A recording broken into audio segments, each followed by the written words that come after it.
Well, we've got two Rays here with us today to talk about their headphones and trying to make a splash in an already crowded space. So let's bring on Ray Lee, co-founder and CEO of RAYCON, and Ray J, co-founder and CSO of RAYCON. Thank you both for joining us today.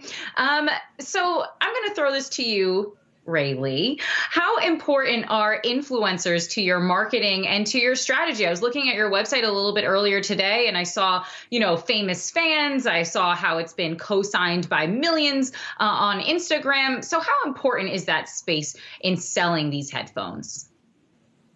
Yeah, so I think in today's world, obviously, tastemakers and influencers drive a lot of the culture forward. And I think for us, for RAYCON, we truly believe that we're at the intersection of great electronics and audio and culture. And that's really where we thrive. So it's a large part of our strategy. It's definitely a brand differentiator for us. And it's really within the DNA of our company. My great co-founder, Ray J, who's on this call too, he's a celebrity himself, has always been in that network. So he knows that world very well. And we know how important it is to organically drive a lot of our marketing efforts forward. Okay, so Ray J, I'm going to come to you for this one. So I mentioned in the intro that this is already a really crowded space. When we think about headphones, we think about AirPods, we've got Beats, we have Samsung also has headphones that are out. So what makes your headphone different? How do you really kind of rise above the crowd here to make sure that people want to go purchase your headphones? Well, I think RAYCON, we're on the other side of the spectrum, right? Because our price point is so much different from what's out there with the other brands. We're at $79.99. So I think our price point, the quality of our products, the different colors you can pick from, and it's in high demand, the earbuds. But we've been in the game for about 3 years. We're going on our 4th year now, so we kind of caught the buzz a little early. But I think our price point and what we stand for is just totally different from the rest of the brands. Like, we're for the people. We're for the right prices. I think people are just paying too much for earbuds and AirPods. I think RAYCON has the right price, and we care about our customers. I think to add on to that as well, we're a direct-to-consumer brand. So as we've scaled, we've actually been able to have and nurture customer relationships with every single one of our customers, which is, we expect to be over 2 million customers this year. So we always like to say internally that our research and development starts with customer experience and pouring through all of our customer feedback that we get every single day. And we make those quick iterations rapidly into our products. And that's really how we have a positive feedback loop with customer acquisition and our product development. Okay, so let's talk some of that feedback, because I decided to go looking for reviews, do my job as a journalist here.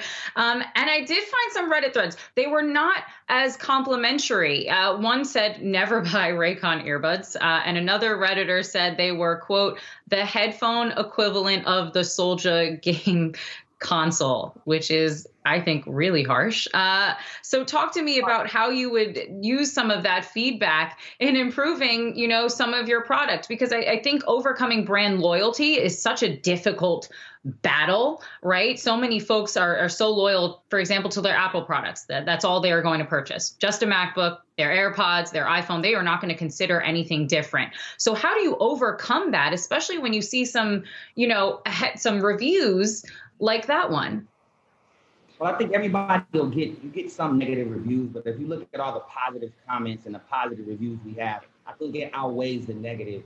But for us, it's just like a 1993 Mercedes-Benz and a 2020 Benz. Every year you upgrade. Every 6 months you upgrade your products. So when we started, we were young. We were still trying to find our way. Now that we're 4 years in, our product is amazing. Like, we upgrade every quarter. Every time we hear one of our customers or one of our big celebrity influencers tell us what they feel about the product, we try to go right in and make it better.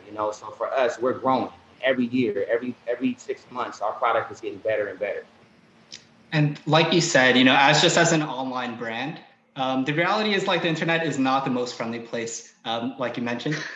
So, we definitely take things to heart. And I think that's something that, our leadership team across the board and all of our team members, we are definitely really customer oriented. And we know that we can always be better. And I think that's something that is really important in the process for us. I think one thing is that because we get this direct customer feedback, you'd be surprised to know that what the majority of the population actually want in earbuds is not having tons of specifications stuffed in as in one like piece of equipment. It's actually like what they actually use on the day in and day out. And that's really what we're orienting our product development towards. So again, I think it takes, one half humility and really taking our customers' feedback to heart. And then another half of visualizing and kind of piecing together, okay, this is truly what the customers will use on a daily basis and really love. And not just, cooked up by engineers in a white room somewhere by themselves.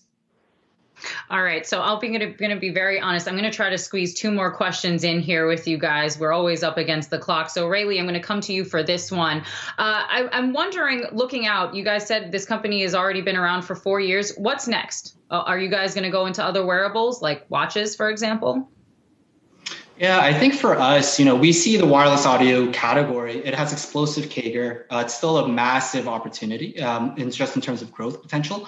We see a lot of leverage short term to drive revenue and growth. I think international e-commerce, we really want to excel there. Right now, we're tackling the United States and some regions of Europe. We're really going into Europe heavily, and then also Asia.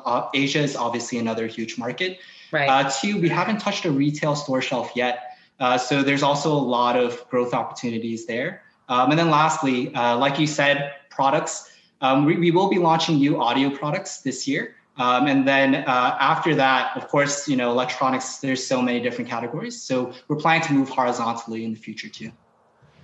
Ray J, I want to come to you to finish up here. I'm wondering if you can talk to us a little bit on how you think COVID has really been impacting the music industry at large, for a lot of artists that haven't been able to do something like touring. Yeah, it took a hard hit as far as, performing and touring for all the artists that did a lot of hosting appearances and really were able to make a lot of money touching the people. It definitely stopped that. And, my prayers and my condolences to anybody that's been through anything in COVID or lost family members or was affected by it. For us, we're a B2C brand, so we're direct to consumer. So we were able to overcome the adversity that was happening between just the COVID pandemic in itself. For our RAYCON brand, but for the music industry, it was a big hit. It was hard for everybody to try to get back on their feet. But I think everybody stuck together. I think now they have new creative ways to perform, to virtually tap in with your fans. So I think wherever there's a problem, I think we just had to make some adjustments. All right, Rayleigh, Ray J, co-founders of RAYCON, thank you both so much for joining us today. RAYCON Global. Thank you. Thank you.